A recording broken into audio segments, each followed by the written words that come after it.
And the final race of the afternoon, the lightweight men's boat race, underway through the first important few strokes. Really very high rates of striking from both crews here. Cambridge went off at 47, I think, just 48 strokes a minute, I'm advised. Oxford at 43, and it's Oxford who've had the early advantage. Very good technique, and now the two boats drifting close together. The umpire's flag is warning Cambridge.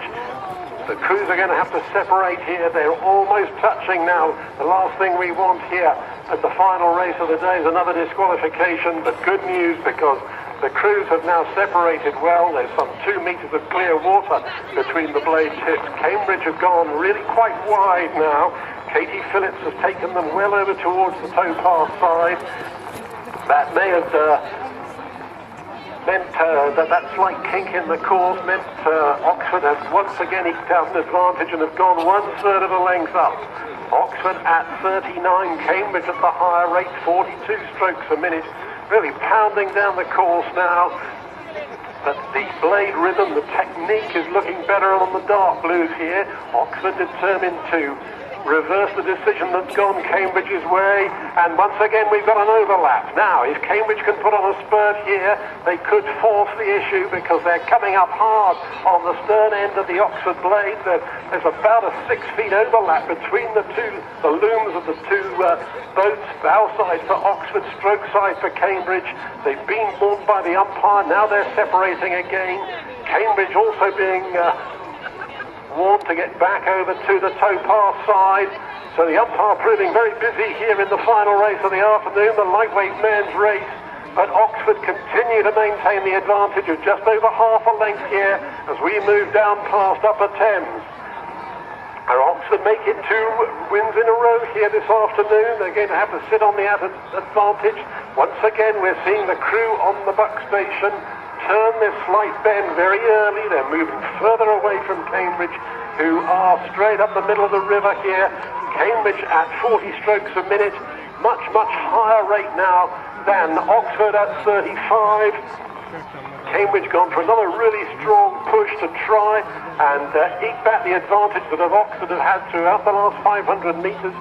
Believe it or not, there's 6 peps separating these two crews. Oxford down at 34, a really solid rhythm from the dark blues.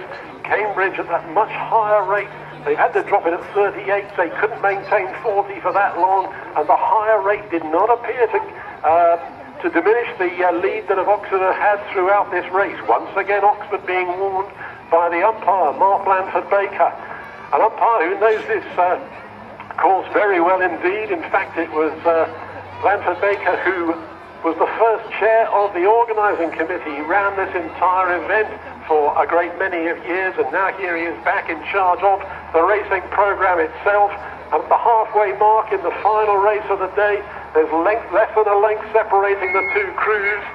The Forley flag dropped twice to indicate that it's the two bow balls. The first for Oxford, the second for Cambridge, crossed the halfway mark. Once again, Katie Phillips takes Cambridge wide. They're taking the longer course home, and that means that Oxford have been able to increase their advantage slightly.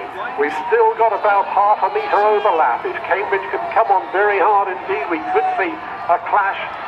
Phillips takes the crew wide again to avoid the clash. Come on, Cambridge! The issue now, they've got about 2/3 of the length advantage as we come down past the farm with about 700 metres remaining in the final race of the day. I can see Cambridge building, Cambridge up in the red for 39. Their magnificent effort here. They refused to be phased by that last increase in rate that didn't see them diminish the advantage. They've taken it up to 38 strokes a minute and are closing the gap. There's half a length in it now. As we open out to Central Meadow, the finish line on Central Island clearly in sight. A magnificent... Come on, Cambridge! Oxford hold them off. Andrew Craig, the South African in the stroke seat for Oxford, powering his crew along at 35 strokes a minute. The stroke man for Cambridge, Ollie Upton, guiding his crew at 39, maintaining that higher rate, and they're making it work. They're closing hard. Cambridge, and a little bit of white water flying, a splashy technique, and there's an overlap, and we could see a clash of blades here. Both crews being warned by the umpire, they separated slightly. The blade tips almost touching here. High drama in the closing stage of the lightweight men's boat race, which is now within 150 metres of the finish. Oxford have moved right over to Bucks, avoided the clash, and still maintaining the advantage by half a length. Once again, Cambridge up the race. They're really powering it up at 42 strokes a minute, trying to eke back the advantage. Can they do it? The gap is closing stroke by stroke.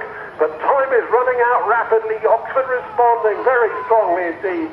A great race here in the lightweight men's boat race. The last few desperate strokes down to the line, and the flag is about to drop now for Oxford and now for Cambridge. So unofficially the winning time 5 minutes 54 seconds. We'll have confirmation, but certainly the Oxford crew